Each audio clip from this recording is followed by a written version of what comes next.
the health environment has been invaded by not only medical technology, but by individuals who become too connected to their own devices. As you described, the addiction to technology, and in particular, the increased drive for speed, is a societal phenomenon. What are indicators a physician should use to assess his or her degree of addiction? The addictive potential of electronic devices is recognized as more young people grow up dependent on their devices. The average time spent on social media worldwide is reported to be 135 minutes per day. And young adults have reported use of their phones on an average of 5 hours a day. We now live and work in a data-driven world where we want data at our fingertips. But a culture based on hyper-demand for data also contributes to and is a symptom of burnout.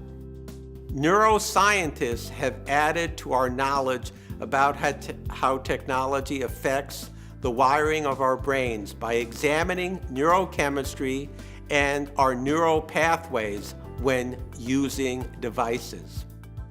The addictive neurotransmitter dopamine is at its core. Dopamine causes seeking and wanting behavior. Think about this short statement from the New York Times that summarizes how we are so addicted to devices and how it affects our behavior. A phone buzz, a message, an Instagram post, a tweet, some bit of digital effluent has come in, and it's right there, promising a brief but necessary hit of connection. All you have to do is to look. But just as an experiment, how long can you resist looking? A minute? 2? Can you make it that long? How do you start to feel? Can you concentrate? Does your mind wander at what you're missing? And if you give in, as you surely will, as you probably do many times a day, how do you feel about yourself? We at the University of Rochester have developed a tool to help point out the levels of addiction. We have adopted the CAGE tool. Classically, it is used to identify alcohol dependence.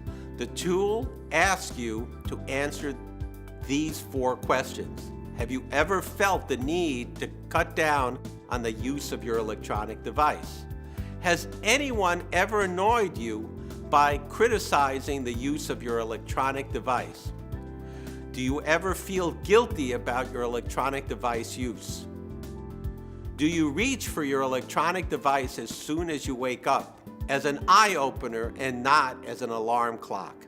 If you score 2 or more, you are addicted.